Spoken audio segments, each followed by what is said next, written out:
Eu venho aqui fazer uma pequena indagação. Eu quero ler um tema que eu escrevi em casa. A primeira turma do Supremo Tribunal Federal, em decisão inédita proferida no dia 29/11/2016, descriminalizou o aborto ao conceder habeas corpus a funcionários de uma clínica clandestina de aborto em Duque de Caxias, no Rio de Janeiro. Na decisão ficou definido que criança de até 3 meses no ventre da mãe pode ser abortada por decisão da própria mãe, de acordo com a sua conveniência, o que, a meu ver, é um verdadeiro absurdo. Inadmissível. Como compreender a legislação da morte de uma criança inocente com a desculpa de salvaguardar os direitos da mulher? Ora, os deuses do STF esqueceram que o direito à vida é um princípio constitucional inviolável e inalienável, que está esculpido na Constituição Federal do nosso país. No caput do artigo 5º, temos: todos são iguais perante a lei, sem distinção de qualquer natureza, garantindo-se aos brasileiros e aos estrangeiros residentes no país a inviolabilidade do direito à vida, à liberdade, à igualdade, à segurança e à propriedade nos termos seguintes. Ou seja, a lei magna do nosso país diz que é dever do Estado proteger a vida, sem distinção de qualquer natureza, ou seja, sem distinção de sexo, de cor, de raça, idade. Assim, não importa que a vida tenha 1 segundo, 1 hora, 1 dia, 1 mês, ou 3 meses ou mais. É vida. E enquanto tal deve ser respeitada, protegida, é um ser humano. Passa a gozar dos direitos e deveres que são assumidos inicialmente pelos pais, até que o infante complete a maioridade e possa assumi-los perante a sociedade. O Código Penal brasileiro tipifica como homicídio a prática de quem tira a vida de outra pessoa. Artigo 121 do Código Penal. Pena de reclusão de 6 a 20 anos. Já no artigo 123 do mesmo Código, temos tipificado como crime o chamado infanticídio, situação em que a mãe encontra-se em estado de perturbação psíquica pós-parto e num lapso de desequilíbrio emocional tira a vida da criança. Veja, até mesmo nessa situação legislativa brasileira, não deixa de imputar à mãe a penalidade, detenção de 6 meses a 2 anos. Como então entender o que a Suprema Corte de nosso país legitima um ato criminoso de funcionários de uma clínica clandestina de aborto autorizado, o assassinato de crianças no ventre da mãe, por meio de mutilação ou sucção, como se fossem objetos? É preciso dizer: quem tem competência para legislar em nosso país ainda é o Congresso Nacional, e não os ministros do STF, que, digam-se de passagem, foram colocados no poder por partidos e facções criminosas, abortistas, que promovem uma cultura de morte. De fato, nobres colegas vereadores, a sociedade está passando por um processo de uma inversão de valores, e nós temos que ficar atentos a tudo que passa à nossa volta para não sermos subvertidos. Ora, de um lado vemos o Supremo Tribunal Federal proibir a prática da vaquejada, comum na região do Nordeste, sob a alegação de evitar o sofrimento e a morte de alguns animais. E de outro lado vemos uma barbárie como essa, onde se autoriza a morte de uma criança inocente e indefesa.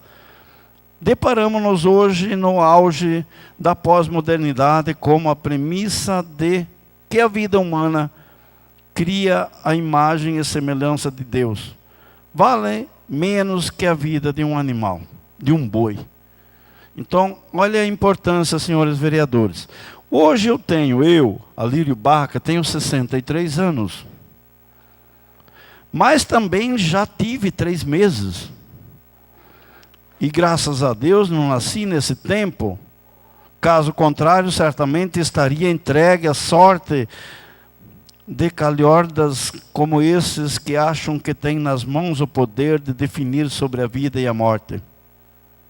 Diante desse quadro catastrófico que a apresenta, me resta concluir que o Supremo Tribunal Federal foi de fato instrumentalizado pelos chamados poderosos, os príncipes deste mundo, que de forma velada lutam por fazer um controle rigoroso de natalidade, pois temem o crescimento populacional e a escassez de alimento. Tem que ser isso.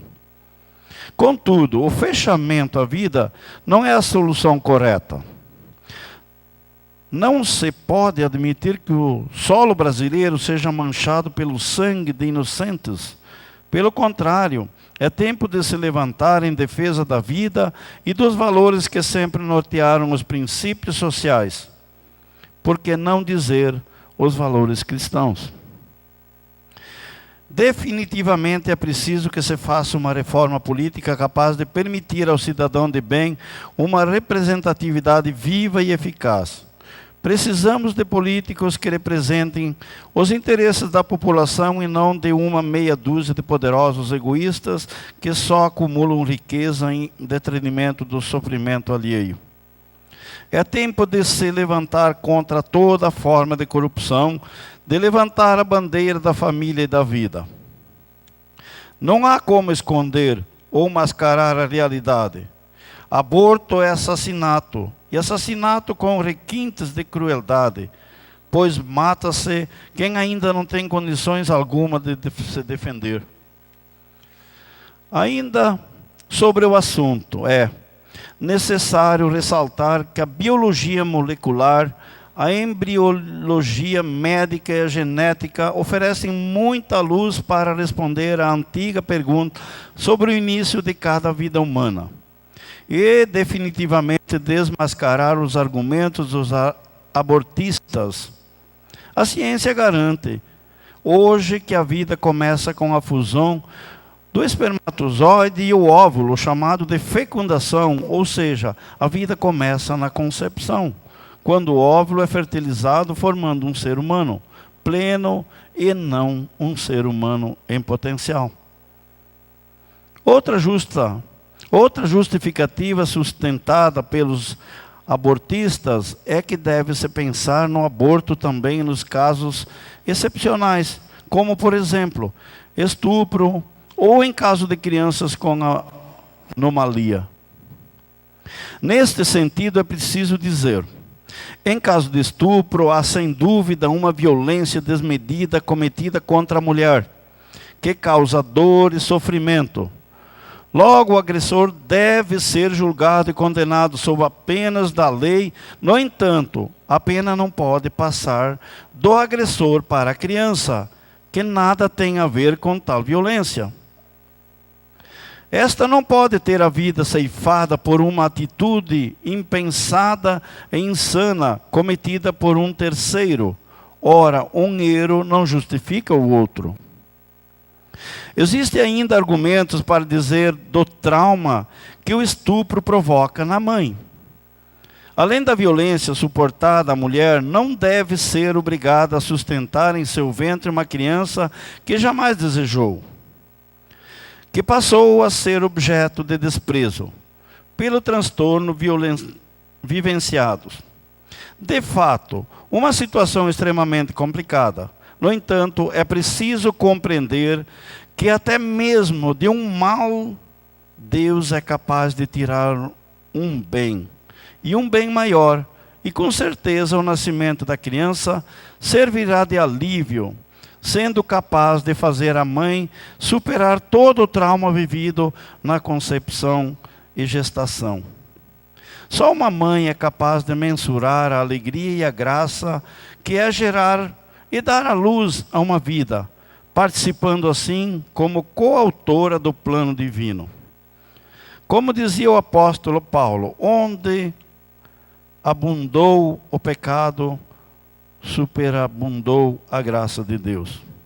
A dor e o sofrimento só podem ser estancados com o amor. E esse amor à mulher é chamada a experimentar no dom da maternidade. Ademais, já foi comprovado cientificamente o trauma suportado por um aborto é infinitamente muito maior que o trauma do estupro.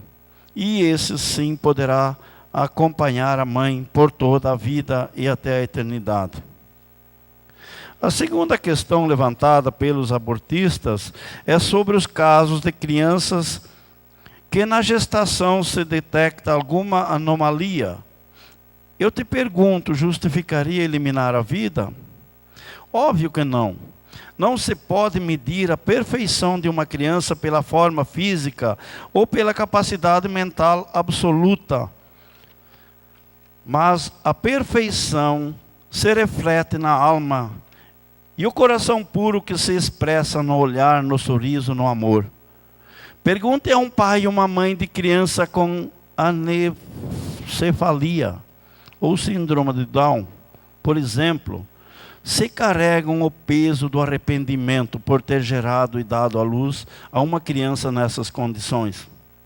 Com certeza não se encontrará qualquer forma de arrependimento neste sentido. São pessoas extremamente felizes, realizadas e, sobretudo, se sentem agraciadas por Deus por terem sido escolhidas para cuidar de uma criança especial. Por fim, não se pode descartar o caráter pedagógico implicado aos pais, que se envolvem nos cuidados com um filho excepcional. Na verdade, muitas vezes passa a ser um processo de santificação para o casal e toda a família, onde se aprende a lidar com as diferenças, onde se aprende a valorizar a vida, onde se aprende a renúncia e a abnegação de si em benefício do outro. Enfim, onde se aprende a amar. É uma bênção que santifica, é o céu antecipado na terra. E é por isso, e por tantos outros motivos, que hoje reitero o meu posicionamento nesta Casa de Leis. Sou e sempre serei a favor da vida e da família. Sempre defenderei o direito do nascituro, ficando aqui expresso meu protesto contra os ministros do STF. Que Deus tenha misericórdia da nossa nação. Seria isso, muito obrigado.